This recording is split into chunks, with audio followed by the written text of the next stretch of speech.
ইশকের গভীর তথ্য যদি রে জানিতে চাও কামেলের পদতলে নেশানো হইয়া যাও। এখন তো আপনজনেরা আমি আপনাদেরকে শোনাতে চাইছিলাম যে ঘটনাটি হযরত আবু বকরের, সে কথাটা মনে আছে কিনা? বন্ধুরা আমার, আমি কথা বলতেছিলাম এই যে চার আঙ্গুল গলা, যেই গলা দিয়ে বন্ধুরা আমার এই যে চার আঙ্গুল গলা, এর ভিতরে 27টা স্তর আছে। জোরে বলেন কয়টা?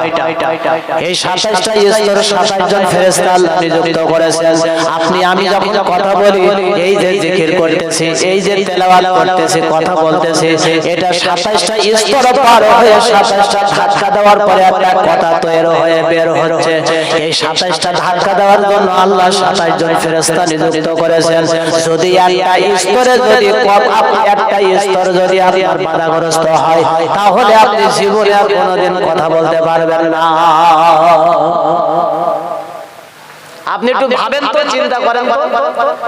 এরপরেও আপনি এই জবান দিয়ে বেহুদা বাজে কথা বলবেন, মিথ্যা কথা বলবেন, হ্যাঁ, আল্লাহর নাফরমানি করবেন।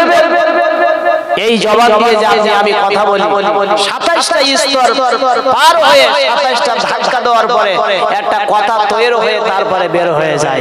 জোরে বলেন সুবহানাল্লাহ। এই জন্য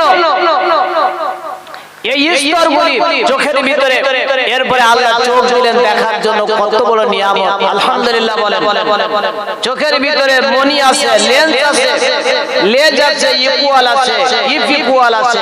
এইগুলি সব দিয়া আল্লাহ রাব্বুল আলামিন আপনার আমার আমাদের চোখ তৈরি করেছেন। এক এক চোখে 13 কোটি মেগাপিক্সেল ক্যামেরা দিয়েছেন। দুই চোখে 26 কোটি মেগাপিক্সেল ক্যামেরা দিয়ে এই জমিন, জনপদ, এই গোটা পৃথিবীর সৌন্দর্য সবকিছু আল্লাহ দেখার, উপভোগ করার মতো আল্লাহ পাক আপনাদের নিয়ামত দান করেছেন। সুবহানাল্লাহ। এই জন্য এই নিয়ামতের শুকরিয়া আদায় করার দরকার আছে না নাই? জোরে বলেন, আদায় করার দরকার আছে না নাই? আল্লাহ রাব্বুল আলামিন তৌফিক দান করুন বলে আমিন। বলতেছিলাম হযরত আবু বকর সিদ্দিক রাদিয়াল্লাহু তাআলা, মনে আছে? হযরত তিনি ইন্তেকালের পরে হযরত ওমর তিনি খিলাফতের মসনদে যখন মদিনার মানুষেরা, সাহাবী আজমাইনরা হযরত ওমরকে যখন খিলাফতের মসনদে বসার জন্য যখন বিনয়ের সাথে যখন দাবি জানালো, হযরত ওমর বসবেন, সেই সময় মনে পড়ে গেছে আমার ভাই আবু বকর তো একদিন আমাকে একটা ওসিয়ত করে গিয়েছে।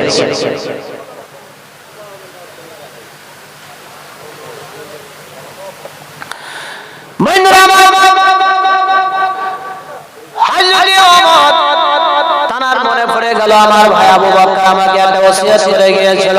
আমার ভাই আবু বকরের ওসিয়ত করা না করা পর্যন্ত আজকে আমি ওমর এই খিলাফতের মসনদে আমি বলবো না। হযরত ওমর মদিনার মানুষদেরকে বলল, ও মদিনার মানুষেরা, তোমরা একটু অপেক্ষা করো। আমি কথা দিয়েছিলাম আমার ভাই আবু বকরকে, আমি সেই ওসিয়ত পুরা করতে হবে, তারপরে এই খিলাফতের চেয়ারে বলবো। বন্ধুরা আমার, মদিনার মানুষেরা কিছুই বুঝতে পারলো না।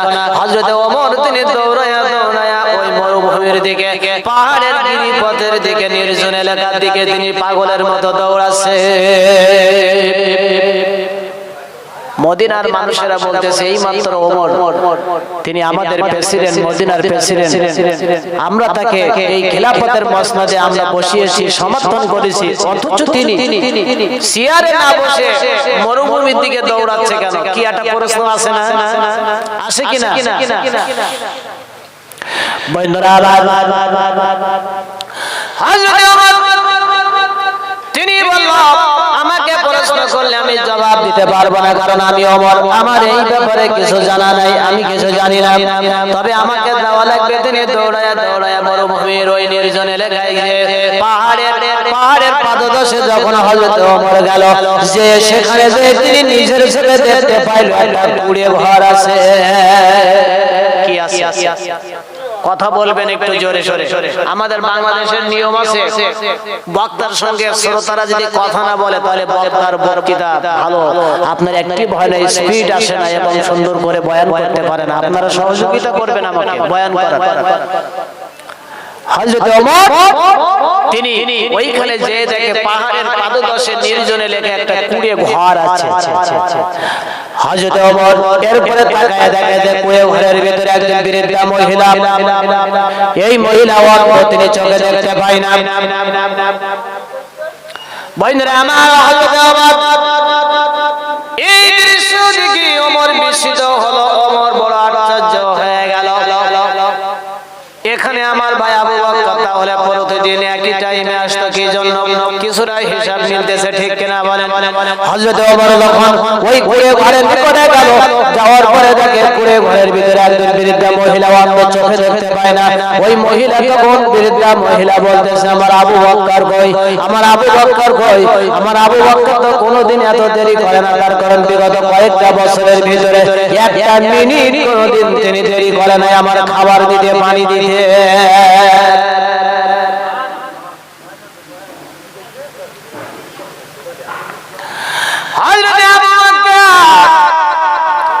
বুড়ি মারা দিয়ে বলে, আমার আবু বকর কই? বিগত কয়েকটা বছর আমার আবু বকর তিনি কন্টিনিউস টাইমলি আমারে পানি দিয়েছে, আমারে খাবার দিয়েছে, আমার ঘর ঝাড়ু দিয়েছে। আজকে আমার আবু বকরের কি কোনো বিপদ হলো নাকি? আমার আবু বকরের কি হয়েছে? কেন এত দেরি করতেছে আমার আবু বকর? এইটা তো বুঝি না। আল্লাহ, আমার আবু বকরের কি কোনো বিপদ হয়েছে? হযরত ওমর, বন্ধুরা আমার, এই কথা শুনে ওমর তিনি চোখে পানি রাখতে পারে না।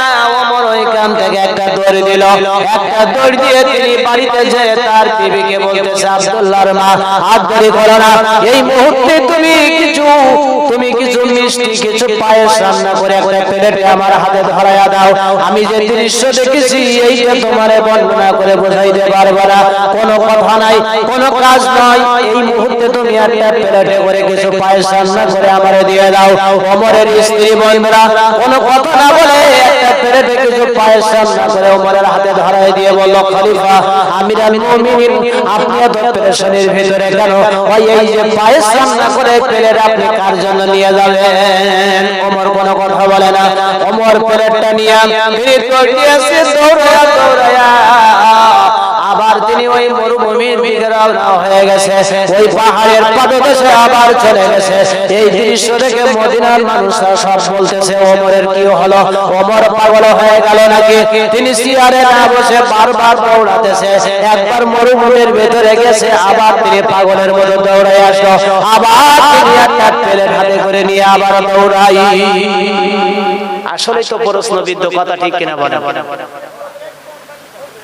এইখানে কথা বলিয়েন না ভাই সাহেবেরা, এখানে কথা বলিয়েন না। রাস্তায় যারা আছেন বিনয়ের সাথে বলছি, আপনারা সবাই এই মাহফিলের এই প্যান্ডেলের ভিতরে এখানে এসে বরকতের জায়গায় বসে যান। সবচেয়ে বরকতের জায়গা এখানে, আল্লাহর ওলির দরবারে আজকের এই যে বরকতের প্রোগ্রাম, আপনারা এখানে এসে বসে বরকত হাসিল করুন। সবাই এসে বসে যান আর একটু মহব্বতে জিকির করেন, লা ইলাহা।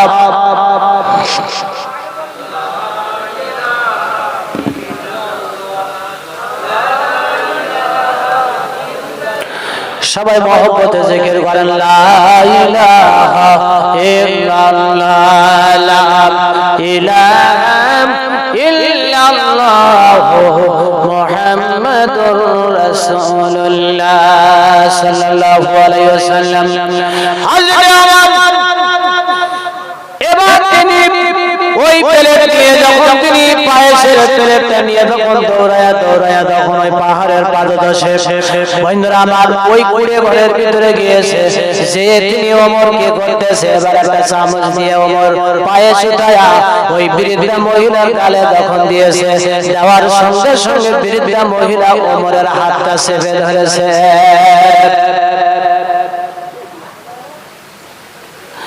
বৃদ্ধা মহিলা ডাক দিয়ে বলে, কে তুমি? তুমি আমার আবু বকর নও। আমি বৃদ্ধা মানুষ, চোখে দেখি না বাবা, আমি অন্ধ। আল্লাহ আমার চোখ নিয়ে নিয়েছে, অন্ধ, আমি চোখে দেখতে পাই না। তবে আমার অন্তর বলতেছে তুমি আমার আবু বকর নও, আজকে তুমি অন্য কেউ। বন্ধুরা আমার এইভাবে করে যখন বন্ধুরা বিরুদ্ধে মহিলা বলতেছে আমি অন্ধ চোখে দেখি না, তবে আমার মন বলতেছে তুমি আমার আবু বকর না। এই কথা যখন বলেছে হযরত ওমরের চোখের কোণা দিয়ে পানির ফোঁটাগুলি টপ টপ করে পড়তে লাগলো। ওমর কাঁদতেছে আর বলতেছে বুড়িমা তুমি ঠিকই বলেছো, তুমি চোখে দেখতে পাও না, তবে তুমি কি করে বললে যে আজকে তোমার আবু বকর আসে নাই? ও বুড়িমা তুমি ঠিকই বলেছো, আজকে তোমার আবু বকর আসে নাই, তোমার আবু বকর আর কখনো আসবে না। আজকে তোমার আবু বকরের জায়গায় আমি এসেছি তোমার খেদমতের জন্য। আমি আবু বকরের আজকের জায়গায় এসেছি আমি হযরত ওমর। বুড়ি ডাকে আমারে ওমর, আমার আবু বকরের কি হয়েছে রে ওমর? বলো রে ওমর, আমার আবু বকরের কি হয়েছে? কোথায় আমার আবু বকর? তখন ওমর কেঁদে কেঁদে যারে যায় আর ওমর বলতেছে বুড়িমা তোমার আবু বকর ইন্তেকাল করেছে, কোনদিনই জীবনে আর আবু বকর তোমারে আর কোনদিন খোঁজ দিতে পারবে না, তোমার সঙ্গে আর আবু বকরের দেখা হবে না। বুড়ি তখন কেঁদে যারে যায়, অন্ধ বৃদ্ধা মহিলা কাঁদে আর বলে ওমর এ ওমর এ ব্যথা, এত ব্যথা, এত বেদনা, এত কষ্ট কোথায় রাখবো রে ওমর? কারণ আমার আবু বকর আমার এতে রাষ্ট্রীয় দায়িত্ব পালন করার পরেও প্রতিদিন একই টাইমে আমারে খাবার দিয়েছে, পানি দিয়েছে, আমার কাপড় চোপড় তিনি ধুয়ে দিয়েছে, পরিষ্কার করে দিয়েছে, আমার ঘরটা ঝাড়ু দিয়ে দিয়েছে। আজকে আমার আবু বকর নেই, এই দায়িত্ব পালন কে করবে ওমর? এই জন্য বুড়ি কাঁদতে কাঁদতে তখন আল্লাহর কাছে তিনি দুটি হাত তুলে বলল আল্লাহ আমার আবু বকর যখন নাই, আবু বকর যখন চলে গেছে আল্লাহ আমাকেও তুমি উঠায়া নাও, আমিও এই মদিনায় আর থাকতে চাই না।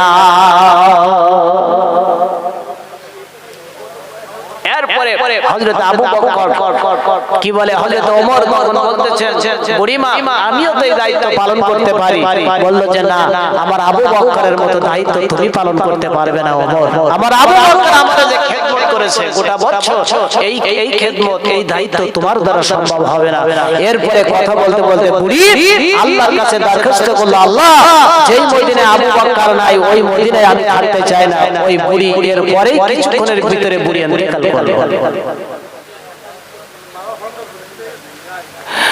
বন্ধুরা কান লাগান, আমি আপনাদেরকে বলতেছিলাম মেহমানদারির ব্যাপারে। মানুষের খানা খাওয়াইলে 3টা আমল করলে সে জান্নাতে যাবে কয়টা? আমি এই জন্য আর 5টা আমলের কথা বললে 5টা আমল করলে আপনার নামটা স্থায়ীভাবে আল্লাহ জান্নাতের বেহেশতের খাতায় পাকাপোক্ত লিখে নিবে। এইবার আমি আসবো 5টা আমল। কি কি আমল? এই 3টা আমল। 1 নম্বরে বলেছিলাম অসুস্থ ব্যক্তিকে আপনার সেবা দেওয়া, 2 নম্বরে আপনার ক্ষুধার্তকে খাইতে দেওয়া। মনে আছে কিনা?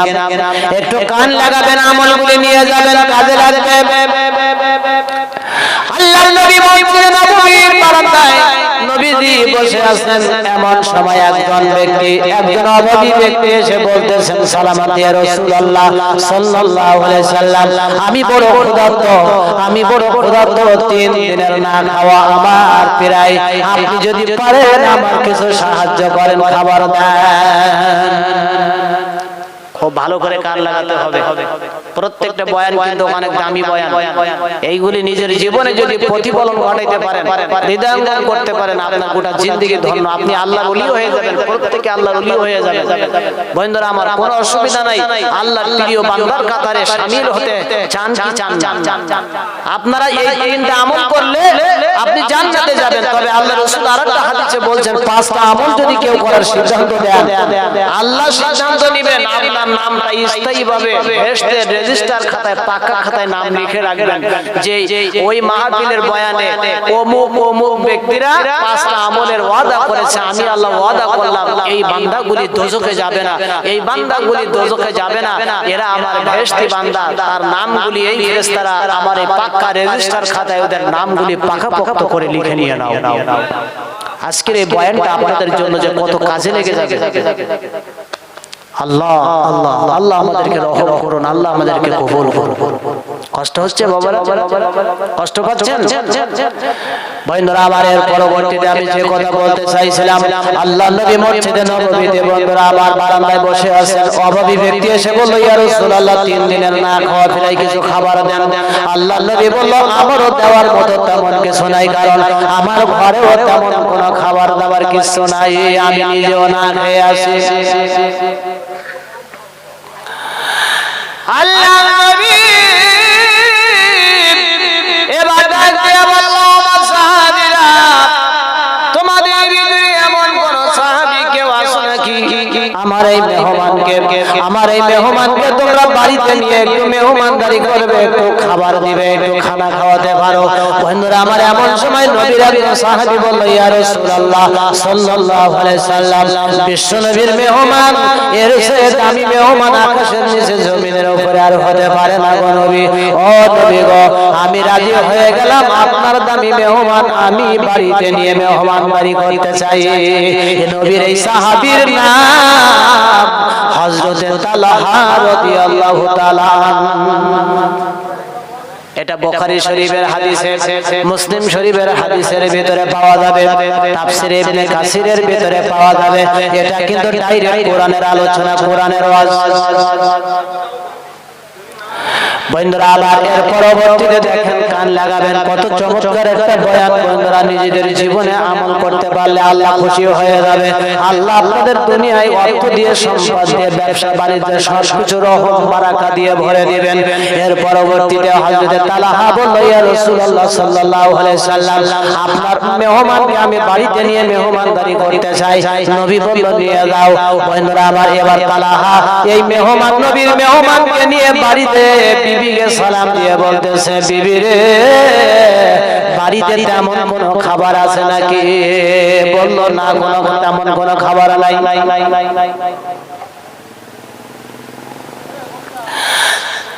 তালহা বলল, বিবি রে, বিশ্ব নবীর মেহমান, নবীর দামি মেহমান, নবীর মেহমানের চেয়ে দামি মেহমান আকাশের নিচে জমিনের উপরে আর নাই। হ্যাঁ বিবি রে, নবীর মেহমানকে কষ্ট দেওয়া যাবে না। কোন সামান্য কোন খাবার আছে নাকি? তালহার স্ত্রী বলল, প্রাণের স্বামী রে, আমাদের ছোট্ট মাসুম বাচ্চার জন্য সামান্য কিছু খাবার ছিল, এই ছাড়া আর কোনো খাবার নেই। তখন তালহা বলল, বাচ্চাদেরকে তুমি খেতে দিও না, বাচ্চাদেরকে তুমি বুঝাইয়া যেইভাবে ও ভুলাইয়া ভালাইয়া তুমি তাদেরকে ঘুম পাড়িয়ে দাও। আর ওই বাচ্চাদের খানাটুকু নবীর মেহমানকে মেহমানদারি করতে হবে। আচ্ছা, এইখানে কথা বলছে ভাই সাহেব সারা, দেখেন তো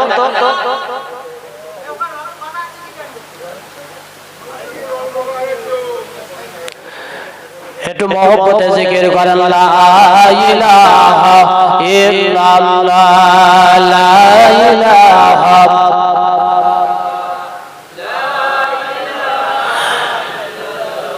মুহাম্মাদুর রাসূলুল্লাহ সাল্লাল্লাহু।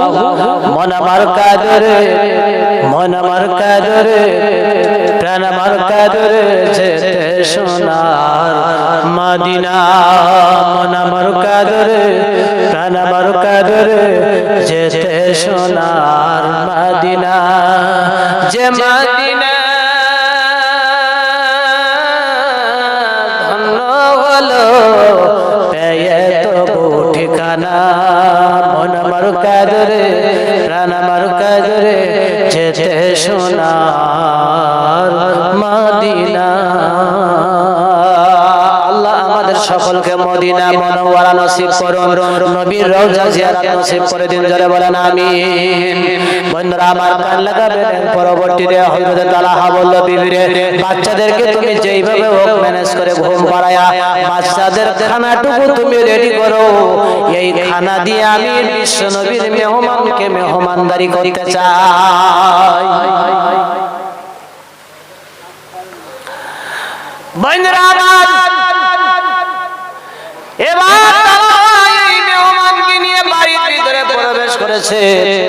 প্রবেশ করার পরে বন্ধুরা আমার এক পর্যায়ে প্রবেশ করার পরে এবার তালহা তিনি মেহমানকে বসায় রেখে তিনি বিবির সঙ্গে পরামর্শ করতেছে, বিবিরে তুমি যখন মেহমানের খানা দিবা, খানা দেওয়ার পরে বাতিটা নিভায়া দিবা, আমাকে একটা প্লেট দিবা, খালি প্লেট। আমি এমনি প্লেটে হাত নাড়াচাড়া করব, মুখ নাড়াচাড়া করাবো, হাত নাড়াচাড়া করব, মুখ নাড়াবো। মেহমান মনে করবে আমরাও তার সঙ্গে খানা খাইতেছি। আসলে আমাদের প্লেটে কোনো খানা নাই। আমরা এমনি খালি প্লেটে হাত নাড়াচাড়া করব, মেহমান যেন কষ্ট না পায়, মেহমান যেন বুঝতে না পারে, মেহমান যেন বোঝে যে বাড়ি আলাদাও খানা খাইতেছে।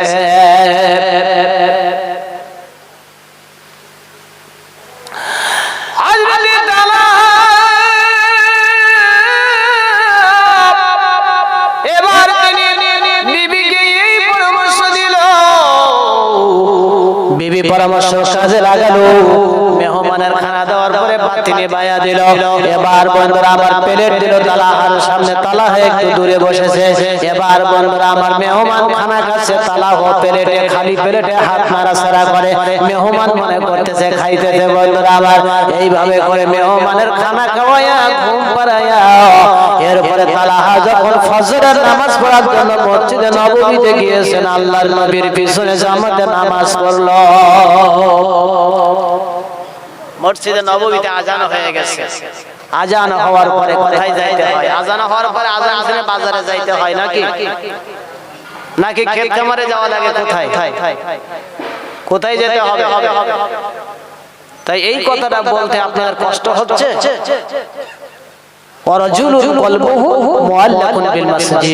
বুখারী মুসলিমের হাদিস।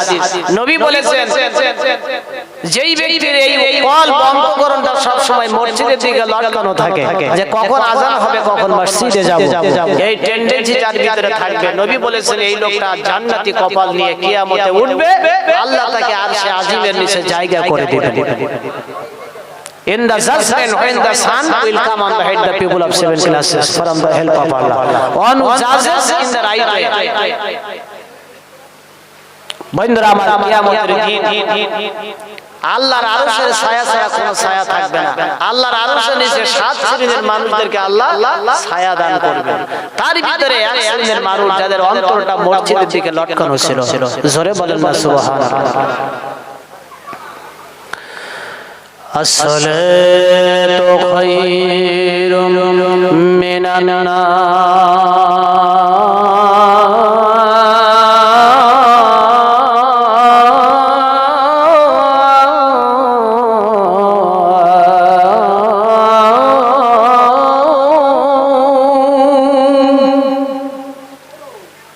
এই আযান কখন হয়? জোহরে না আসর?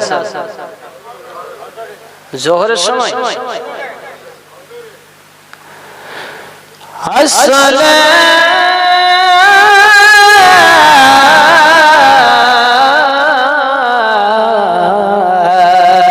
خير من النوم।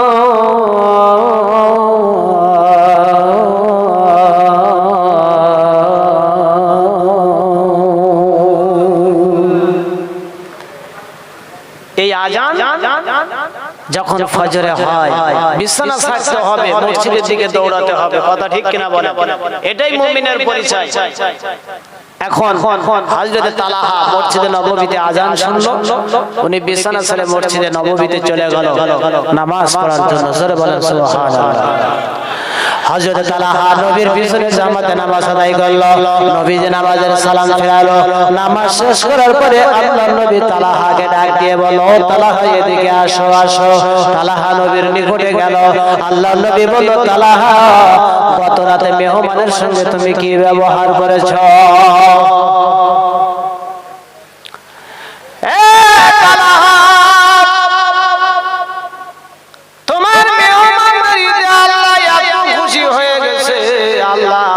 তোমার মেহমানদারিকে এত পছন্দ করেছে, আল্লাহ রাব্বুল আলামিন তোমার মেহমানদারি করার জন্য কোরআনের আয়াত নাযিল করে দিয়েছে।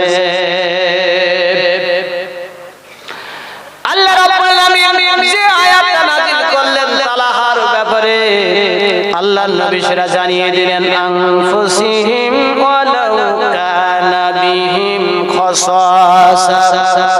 কোরআনের এই আয়াত নাযিল হয়ে গেল, আল্লাহর নবী বলল নিজেদের অভাব থাকার সত্ত্বেও যারা নিজেদের উপর তাদের অগ্রাধিকার দেয়, নিজেদের অভাব থাকার পরেও যারা মেহমানদারিদের জন্য মেহমানদারদের জন্য যারা অগ্রাধিকার দেয়, আল্লাহ রাসূল বলল তাআলা তোমার মেহমানদারিতে আল্লাহ এত খুশি হয়েছেন, আল্লাহ সূরা হাশরের 9 নম্বর আয়াত আল্লাহ নাযিল করে দিয়েছে। আর আজকের মেহমানদারি নাই, খানায় বরকত নাই, শান্তিও নাই, সালাম নাই, মেহমানদারি নাই, আজকের বরকত নাই। জোরে বলেন ঠিক কিনা? শান্তিও জমিনে পাওয়া যায় না। কথা ঠিক কিনা বলেন? কি রাগ হয়ে যাচ্ছে নাকি? কষ্ট হচ্ছে বন্ধুরা আমার? তাহলে আজকে আমরা কি শিখলাম? এরপরে আরেকটা হাদিস বলে আমি মূল আলোচনার দিকে যাব। আল্লাহর নবী মসজিদে নববীর ভিতরে বন্ধুরা আমার বসে বসে ওয়াজ করতেছিলেন, এরকম সাহাবীরা চোখের পানি ছেড়ে ছেড়ে কাঁদতেছিল।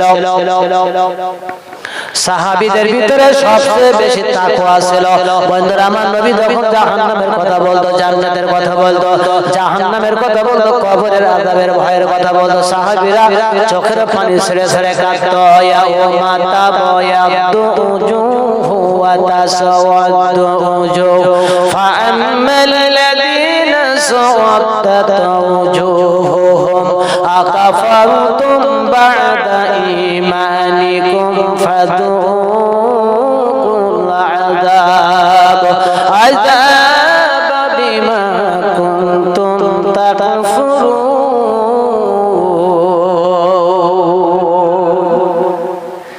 কিয়ামতের দিন কিছু মানুষ উঠবে যাদের মুখের চেহারা উজ্জ্বল হবে, আর কিছু মানুষের মুখের চেহারা কালো হবে।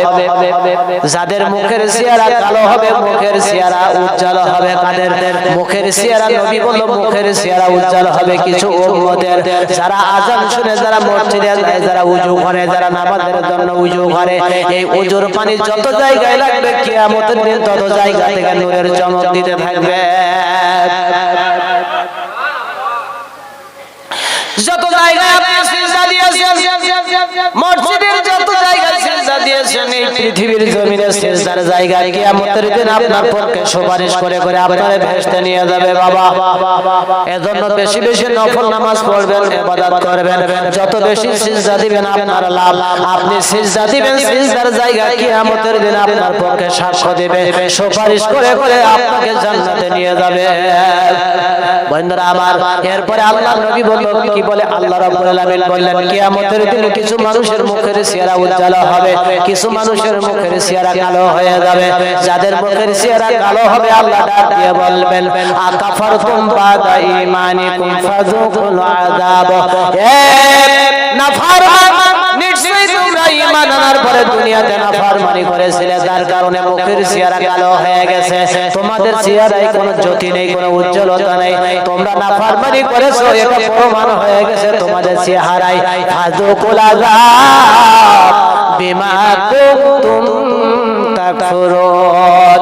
এখন এই নাফরমানি করার কারণে তোমাদের জাহান্নামের আযাব এখন ভোগ করা লাগবে। বন্ধুরা আমার একান্ত আপনজনেরা কান লাগাবেন। এর পরবর্তীতে আল্লাহর নবী ওয়াজ করতেছিলেন মসজিদে নববীতে, সাহাবীরা সবাই ওয়াজ শুনতেছেন। হঠাৎ করে নবী বলল আমার সাহাবীরা, তোমাদের মাঝে এই মুহূর্তে একজন ব্যক্তি, একজন আনসারী সাহাবী, গরীব সাহাবী প্রবেশ করবে। আল্লাহ রাব্বুল আলামিন জানিয়ে দিয়েছেন এই সাহাবী বিনা হিসাবে জান্নাতি, এই সাহাবী বিনা হিসাবে জান্নাতি, আল্লাহর অনেক সম্মানিত একজন বান্দা। এখন নবীর জবানের কথা, এই কথার দাম কম না বেশি? আস্তে কোন কা জোরে সরে বলেন। মসজিদে নববীতে মজলিসে সাহাবীরা ভরা, আল্লাহর নবী বলতেছেন ও সাহাবীরা এই মুহূর্তে তাকায় দেখো একজন সাহাবী আসতেছেন, আনসারী সাহাবী, গরীব আনসারী সাহাবী। আল্লাহ আমাদের জানাইছেন যে এই সাহাবী বিনা হিসাবে আল্লাহর বেহেশতে যাবে এবং বেহেশতের মাকাম আল্লাহ তাআলা দান করবেন। কেউ দুনিয়া থেকে তরু তাজা, দুনিয়া থেকে তাজা জিন্দা যদি একজন ভেস্তে মানুষ দেখে আত্মতৃপ্তি পেতে চাও, কলিজাকে তোমরা খুশি করতে চাও, ধন্য করতে চাও, তাহলে তোমরা দেখো এই আনসারী সাহাবী এখন ঢুকতেছে। আল্লাহর নবী কথা বলার পরে সাহাবীরা সবাই তাকাইতেছে ডানি বামে। হঠাৎ করে তাকাইয়া দেখে বন্ধুরা আমার গেটের দিকে একজন ব্যক্তির হাতে জুতা আছে। একজন আনসারী সাহাবী সদ্য ওযু করেছে, দাঁড়িয়ে থেকে টপ টপ করে পানির ফোঁটাগুলি পড়তেছে, হাতে এক জোড়া জুতো আছে। এই সাহাবী মজলিসের ভিতরে প্রবেশ করে, সাহাবী বসে পড়েছে। সাহাবীরা সবাই এই সাহাবীকে দেখতে লাগলো। সমস্ত সাহাবীরা বলে এতটা এত সম্মান, বিশ্বনবী তোমার নাম বলেছে, আল্লাহ তোমার নাম বলেছে, তাই নবী বলেছে। কারণ আমার নবী নিজের থেকে কোনো কথা বলেন না, ওহী ছাড়া নবী কথা বলতেন না। জোরে বলেন ঠিক কিনা? মা ইয়ানতিকু আনিল হাওয়া ইন্নাহু ইল্লা ওয়াহয়ুন ইউহা। আমার নবী ওহী ছাড়া তার জীবনে কোনোদিন একটা কথা বলেন নাই, নফসকে প্রবৃত্তিকে অনুসরণ করে কথা বলেন নাই। আমার নবী যদি নিজের থেকে বানিয়ে কোনো কথা বলতো, আল্লাহ কোরআনের অন্য আয়াত দিয়ে জানিয়ে দিলেন, ওয়ালা তাকাওয়ালা আলাইনা বাদাল্লাকাওয়াল। আমার নবী যদি নিজের থেকে বানিয়ে কোরআনের নামে কোনোদিন একটা কথা চালিয়ে দিত, আমি আল্লাহ নবীর ডান হাতটা চেপে ধরতাম, আর নবীর কণ্ঠনালী আমি আল্লাহ কেটে ফেলে দিতাম। কোরআনের কথা সব সার কথা। বন্ধুরা আমার, এর পরবর্তীতে দেখেন এবার সাহাবীরা আশ্চর্য হয়ে গেছে। সমস্ত সাহাবীরা দেখতেছে ওই আনসারী সাহাবী এত কপালওয়ালা, এত কপাল ভালো, তোমার নবীজি অন্য কোন সাহাবীর নাম বলেন নাই, তোমার নাম শুধু বলেছে। আল্লাহর নবী বয়ান করে বিশ্বনবী তিনি মজলিস ভঙ্গ করে দিল। সাহাবীরা যার যার মতো বাড়িতে চলে গেল। বাড়িতে যাওয়ার পরে পরবর্তী দিনে আবার যখন নবীজি যখন মসজিদে নববীতে বয়ান করতেছিলেন, হঠাৎ করে আল্লাহর নবী বলল, সাহাবীরা এই মুহূর্তে একজন ব্যক্তি মসজিদের ভিতরে প্রবেশ করবে, তোমরা তাকে দেখো। এই ব্যক্তির সম্পর্কে আল্লাহ জানিয়ে দিয়েছেন, এই ব্যক্তিরা বিনা হিসাবে জান্নাতে যাবে, জান্নাতে যাবে, জান্নাতে যাবে। সমস্ত সাহাবীরা পাগল হয়ে যেতে লাগলো।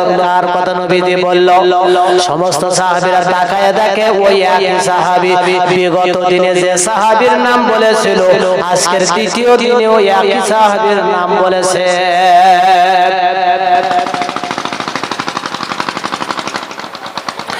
একটু মহব্বতে জিকির করেন, লা ইলাহা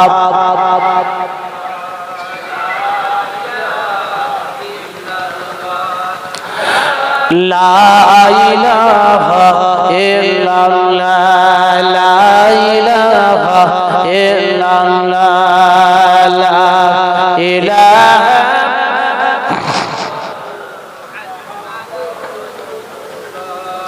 চোখের পলকে তুমি হতে পারো লাশ, চোখের পলকে তুমি হতে পারো লাশ, চিরতরে বন্ধ হবে তোমারি নিঃশ্বাস, হবে এলাম তোমারি নাম, হবে এলাম তোমারি নাম মসজিদের মাইকে। বাড়িওয়ালা নাই রে বাড়ি নাই রে দুনিয়াতে, বাড়িওয়ালা নাই রে বাড়ি নাই রে দুনিয়াতে। ঠিক কিনা বন্ধুরা আমার? এর পরবর্তীতে দেখেন আল্লাহর নবী মজলিস ভঙ্গ করে দিল। সাহাবীরা যার যার মতো বাড়িতে চলে গেল। তৃতীয় দিনে আল্লাহর নবী আজকের মসজিদে নববীতে বয়ান করতেছেন। বন্ধুরা আমার, সাহাবীরা ভরা মসজিদে নববীতে। হঠাৎ করে আল্লাহর নবী বলল, সাহাবীরা এই মুহূর্তে একজন ব্যক্তি মসজিদের ভিতরে প্রবেশ করবে, এই সাহাবীর ব্যাপারে আল্লাহ জানিয়েছেন, এই সাহাবী বিনা হিসাবে জান্নাতি এবং আল্লাহর কাছে অনেক মর্যাদা সম্পন্ন। নবীজি বলতেছে, এই সাহাবীরা বলতেছে দেখি আজকে নবী কোন কার নাম বললো। সমস্ত সাহাবীরা তাকায় দেখে ওই একই সাহাবীর নাম বলেছে। ওই একই সাহাবী কয়দিন বললো? কথা বলতে হবে 3 দিন। একই সাহাবীর নাম একই মজলিসে 3 দিন নবীজি ঘোষণা করেছেন। বন্ধুরা আমার, আল্লাহ নবী যখন একই সাহাবীর নাম 3 দিন এই মজলিসে যখন এভাবে করে ঘোষণা করলো, এই সাহাবীর নাম কম না বেশি বন্ধুরা আমার সমস্ত সাহাবীরা পাগল হয়ে যেতে লাগলো। বন্ধুরা আমার, আল্লাহ নবী মজলিস ভঙ্গ করে দিল। ওই মজলিসের ভিতরে নবীর একজন সাহাবী ছিল, নাম তার আব্দুল্লাহ ইবনে ওমর ইবনে আস রাদিয়াল্লাহু তাআলা। এই সাহাবী ডাক দিয়ে বলল, ইয়া রাসূলুল্লাহ সাল্লাল্লাহু আলাইহি সাল্লাম, আপনি যদি অনুমতি দেন আমি এই আনসারী সাহাবীর বাড়িতে 3 দিন অবস্থান করব। এই সাহাবী তিনি কি আমল করে, কি আমল করে, কি ইবাদত করে, গোপনে গোপনে কি আমল করে আমি নিজের চোখে দেখব। আমরাও ওই আমল করতে চাই। কষ্ট হচ্ছে? কথা কোটি টাকার চেয়ে দামি কথা। যে কথাগুলি আমি এতক্ষণ বললাম সব হাদিস দিয়ে কোরআন দিয়ে সাজিয়ে কথাগুলি বয়ানগুলি আপনাদের সামনে পেশ করছি। এরপরে আলোচনার দিকে আসতেছি। চমৎকার আলোচনার সামনে আছে। একটু মহব্বতে জিকির করেন লা ইলাহা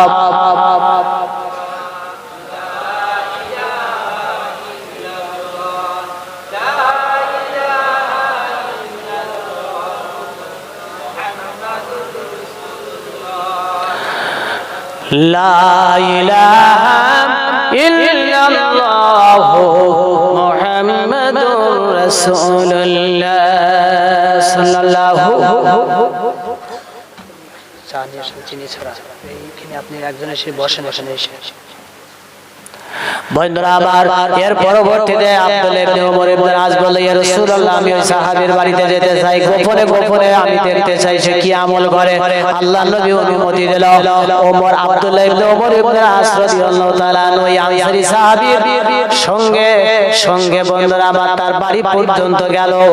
এবার আব্দুল্লাহ ইবনে ওমর ইবনে আস রাদিয়াল্লাহু তাআলা বলতেছেন, ও নবীর সাহাবী, আনসারী সাহাবী, আমি তোমার বাড়ির মেহমান হতে চাই, 3 দিন মেহমান হতে চাই। আনসারী সাহাবী বলল, আহলান সাহলান, কোনো অসুবিধা নাই, এটা তো অত্যন্ত খুশআমদেদ, এটা তো খুশির কথা, অসুবিধা নাই। বন্ধুরা আমার, আব্দুল্লাহ ইবনে ওমর তার টার্গেট হলো যে আপনার এই সাহাবী গোপনে এমন কি আমল করে যে আমলের কারণে বিশ্বনবী তারা একই মজলিসে 3 দিন তার নাম ঘোষণা করেছেন জান্নাতি জান্নাতি জান্নাতি। বলবো সে কি আমল? আপনারা কি আমল করবেন? করবেন তো ইনশাআল্লাহ তাআলা? হ্যাঁ, আমল করার সিদ্ধান্ত নিতে হবে। আমি আলোচনা থেকে আসতেছি বন্ধুরা, কিন্তু এর পরবর্তীতে দিকে লক্ষ্য করতে হবে। বন্ধুরা আমার, আমি যে আলোচনা করতেছিলাম কোরআনুল কারীম থেকে চমৎকার একটা আয়াত আমি আপনাদের সামনে তেলাওয়াত করেছি। আয়াতটা আমার সঙ্গে একটু তেলাওয়াত করেন সকলে। বিসমিল্লাহির রাহমানির রাহিম। ইন্নামাল মুমিনুনা আল্লাযীনা ইযা যুকিরাল্লাহু ওয়াজিলাত قلوبهم وإذا تليت عليهم آياته زادتهم إيمانا وعلى ربهم يتوكلون। সত্যিকারের মুমিন তারাই যখন তাদের সামনে আল্লাহর কোন বন্ধুরা আমার আল্লাহর কথা আলোচনা হয়, আলোচনা হলে আল্লাহর কথা যখন তাদের সামনে আলোচনা করা হয়, আল্লাহর জিকির করা হয়, ইযা যুকিরাল্লাহ, ইন্নামাল মুমিনুনা আল্লাযীনা ইযা যুকিরাল্লাহ, সত্যিকারের মুমিন তো তারাই যখন তাদের সামনে আল্লাহর জিকির করা হবে, আল্লাহর কোন নাম স্মরণ করা হয়, তখন তাদের অন্তরাত্মা আল্লাহর ভয়ে কেঁপে ওঠে। সুবহানাল্লাহ। এর পরবর্তীতে ওয়াইদা তুলিয়াত আলাইহিম আয়াতুহু, আজ যখন কোরআনের কোন আয়াত তাদের সামনে তেলাওয়াত করা হয়, কোরআনের যখন কোন আয়াত তেলাওয়াত করা হয়, যাদাতুহুম ঈমানা, ঈমান যা ছিল তাছাড়া ঈমান আরো বেশি বেশি বৃদ্ধি পাবে। তাহলে কোরআনের আয়াত দ্বারা প্রমাণ, কোরআনের বয়ান, হাদিসের বয়ান, কোরআনের বয়ান যদি ভালো না লাগে তাহলে বুঝতে হবে ঈমান তাও নাই, ঈমান নাহি, ঈমান নাই। আল্লাহ অন্য আয়াত দিয়ে জানিয়ে দিলেন ইন্না ফি যালিকা লাযিকরা লিমান কানা লাহু কলবুন আও আলকাস সামআ ওয়া হুয়া শাহীদ। আল্লাহ রাব্বুল আলামিন কোরআনুল কারীমের ভিতরে বললেন যে কোরআনের দ্বারা, কোরআনের বয়ান দ্বারা, জিকিরের বয়ান দ্বারা উপকৃত হতে হলে তিনটা বৈশিষ্ট্য থাকা লাগবে। এক নম্বরে হলো কোরআনের বয়ানগুলি এই অন্তর দিয়ে অনুধাবন করতে হবে, কান দিয়ে শুনতে হবে, আমলের নিয়তে শুনতে হবে। আর তিন নম্বর উপস্থিত হতে হবে ওই জিকিরের মজলিসে, ওই বয়ানের মজলিসে। বয়ানের মজলিসে এসে যতক্ষণ না বসবেন ততক্ষণ পর্যন্ত আপনি লাভবান হতে পারবেন না। আল্লাহ পাক আপনার প্রতি রহম করবেন না, দয়া করবেন না। এটা কোরআনের আয়াত। কোরআনের মজলিস যেখানে বসতে হবে সেখানে, কোরআনের মজলিস যেখানে রহম আছে। এই জন্য রাস্তাঘাট, বাড়িঘর, বিছানা, রাস্তাঘাট, বাজারঘাট সব সাইডা সবাই এই বরকতের জায়গায় জিকিরের মজলিসে, এই বয়ানের মজলিসে সবাই এসে বসে যান আর সবাই একটু মহব্বতে জিকির করেন লা ইলাহা।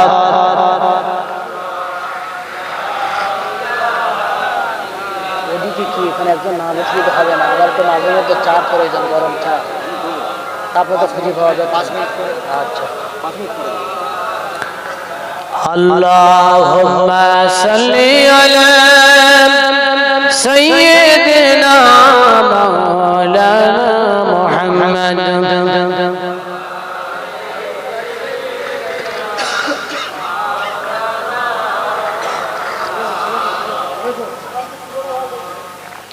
বন্ধুরা আমার একটু কান লাগাবেন, তাহলে কোরআনের আয়াত যখন তেলাওয়াত করা হয় ঈমান বেড়ে যাবে, ঈমান বেড়ে যাবে, ভালো লাগবে, ঈমান বেড়ে যাবে। যদি কোরআনের বয়ান যদি ভালো না লাগে বুঝতে হবে ঈমান নেই, ঈমান নাই। আল্লাহ কোরআনে বলতেছেন কোরআন ঈমানদার ব্যক্তি তারাই, তাদের সামনে যখন কোরআনের আয়াত তেলাওয়াত করা হবে, তুলিয়াত আলাইহিম আয়াতুহু, যখন কোন কোরআনের আয়াত পড়া হবে যাদাতুহুম ঈমানা, ঈমান যা আছে ঈমান আরো বেশি বেড়ে যাবে। এখন ঈমান যদি না বেড়ে, যদি কমতে থাকে তাহলে কি হবে?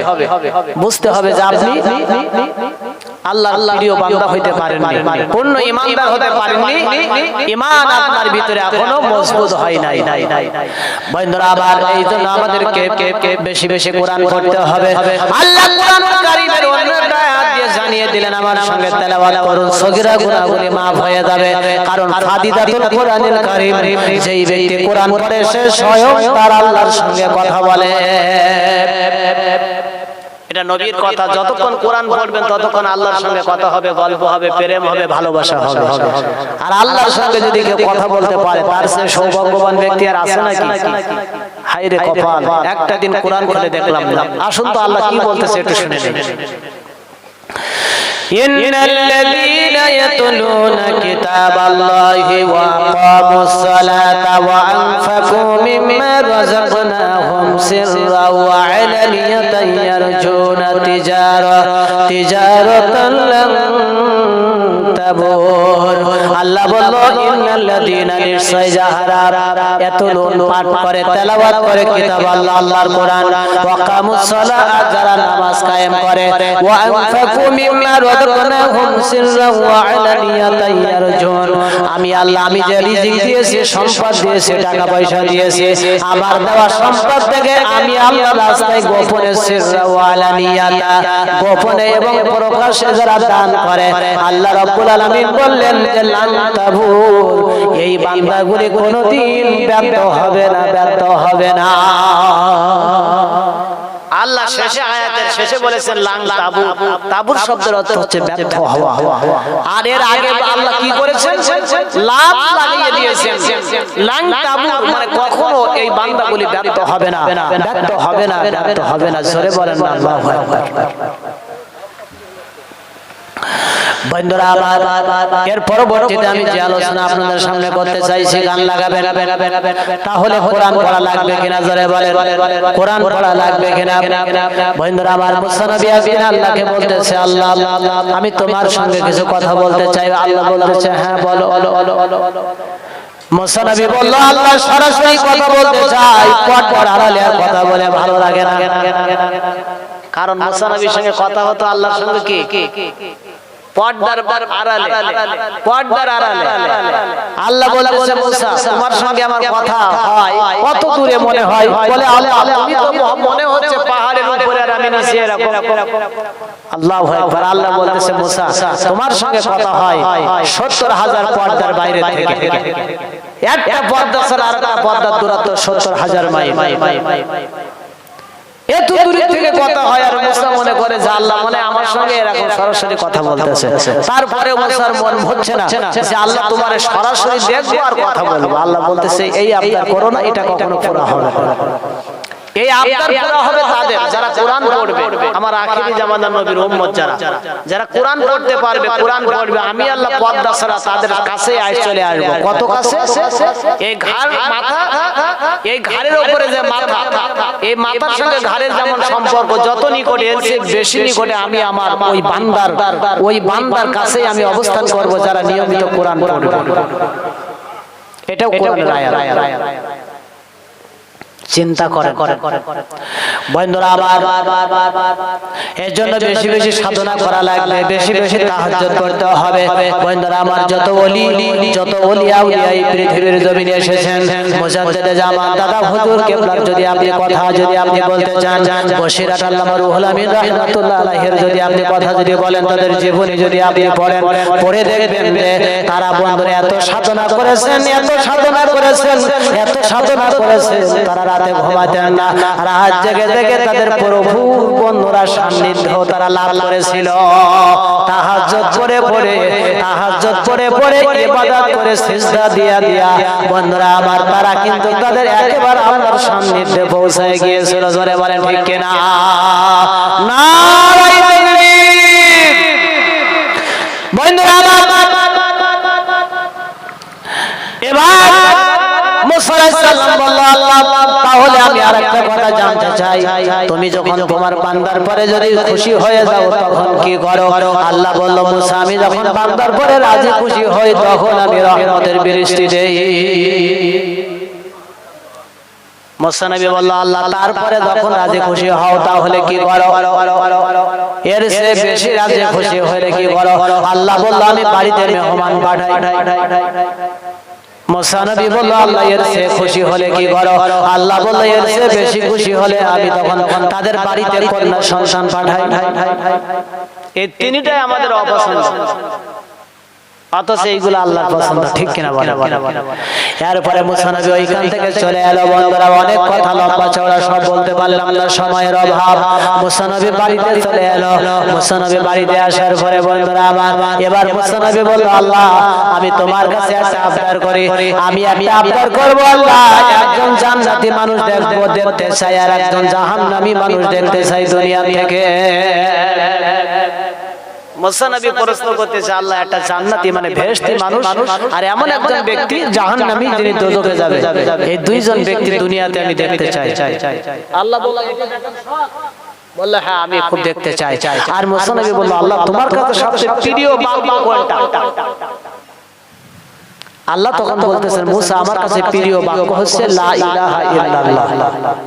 সুবহানাল্লাহ বলেন। কারণ তাফসীরের ভিতরে দেখেছি লা ইলাহা ইল্লাল্লাহ যদি কেউ এক পাল্লায় করে দেয়, তামাম পৃথিবীর চেয়ে এই লা ইলাহা ইল্লাল্লাহর পাল্লা আল্লাহর দরবারে বেশি ওজনওয়ালা, ভারী হয়ে যাবে। বন্ধুরা আমার, মুসা নবীর জামানায় এবার একটা ঘটনা ঘটে গেল, কান লাগাবেন। এই কথাটা বলে আমি মূল আলোচনা থেকে চলে যাব। বন্ধুরা আমার, এর পরবর্তীতে মুসা পয়গম্বর তার কওমের ভিতরে একজন নাফরমান ব্যক্তি মারা গেল। 200 বছর তিনি বন্ধুরা হায়াত পেয়েছিল। এই নাফরমান ব্যক্তি 200 বছর পরে বন্ধুরা আমার মারা গেল। মারা যাওয়ার পরে তার কওমের লোকেরা বলল, মুসা ও পয়গম্বর, এই ব্যক্তির জানাজা দেওয়া যাবে না, এই ব্যক্তির দাফন হবে না, এই ব্যক্তির কাফন হবে না। এই ব্যক্তিকে আমরা এখন নিয়ে ওই আবর্জনার মধ্যে ফেলে দিতে চাই। আল্লাহর নবী মুসা বললেন, কি কারণে এই ব্যক্তি তোমরা আবর্জনার ভিতরে ফেলে দিবা? কওমের লোকেরা বলল, ও পয়গম্বর, এই লোকটা 200 বছরের ভিতরে কোনদিন আল্লাহর খুশির জন্য একটা সিজদা দেয় নাই, ইবাদত করে নাই, নাফরমানি করেছে। আমরা সিদ্ধান্ত নিয়েছি এই নাফরমানের জানাজা পড়ব না, তার দাফন কাফন করব না, একে আমরা নিয়ে ওই আবর্জনার ভিতরে ফেলে দেব। কান লাগাবেন। এবার সমস্ত কওমের লোকেরা এই নাফরমানকে নিয়ে আবর্জনার ভিতরে ফেলে দিয়ে আসছে। ফেলে দেওয়ার পরে আল্লাহ রাব্বুল আলামিন এবার ওহীর মাধ্যমে জানাইতেছে মুসা নবীকে, ও পয়গম্বর, হে পয়গম্বর মুসা,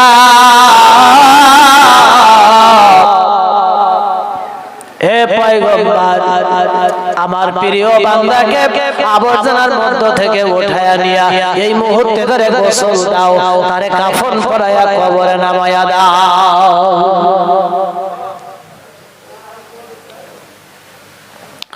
মুসা নবী বললেন, ও মালিক, কিছুই বুঝলাম না। এই ব্যক্তি নাফরমানি করেছে 200 বছর। কওমের লোকেরা তারা সবাই সাক্ষ্য দেয়, কোনদিন একটা সিজদা দেয় নাই, নাফরমানি করেছে। তুমি আল্লাহ বলতেছো এই ব্যক্তি তোমার প্রিয় ব্যক্তি, কি করে হলো? আল্লাহ বলল, পয়গম্বর মুসা রে, তোমরা জানো না এই লোকটা তার বাড়ির পরিবারের লোক যখন সবাই ঘুমায়ে যেত, এই লোকটা রাতে ঘুমাতো না, কোনোদিন ঘুমাইতো না রে মুসা। এই লোকটা রাত জেগে জেগে জেগে জেগে তাওরাত কিতাব পড়তো। তাওরাত কিতাব পড়তে পড়তে আমার নবীর নাম, আমার প্রিয় হাবিব, আমার বন্ধুর নাম যেখানে মোহাম্মদ নামটি পাইতো, তাওরাতের পাতায় যেখানে মোহাম্মদ নামটি পাইতো, ওইখানে তিনি মুখে চুমা দিত, চুমা দিত, চুমা দিত রে মুসা।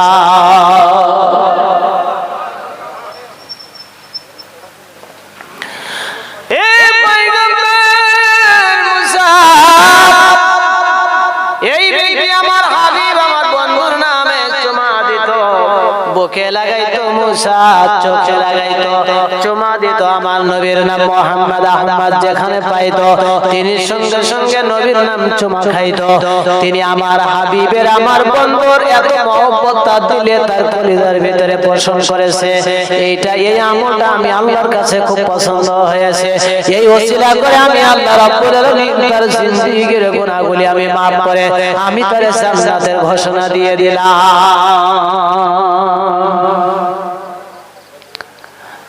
মদিনার মাটি রে, সকল সুখ বুঝি তোর কপালে। মদিনার মাটি রে, সকল সুখ বুঝি তোর কপালে। মদিনারি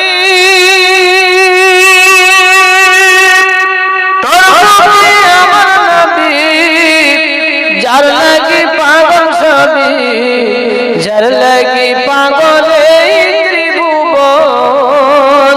কাঁদি আমি সারাক্ষণই, কখন যাব মদিনাতে, সয়ে না সয়ে না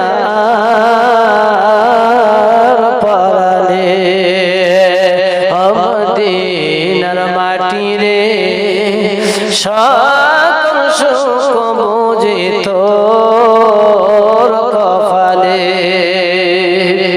আল্লাহ আমাদের সকলকে মদিনাওয়ালা বানিয়ে দিন, মদিনা নসিব করুন সকলে বলে আমিন। নবীর রওজা জিয়ারত করতে মন চাই কি চায় না? সবাইকে আল্লাহ তৌফিক দান করুন। চিনি ছাড়াই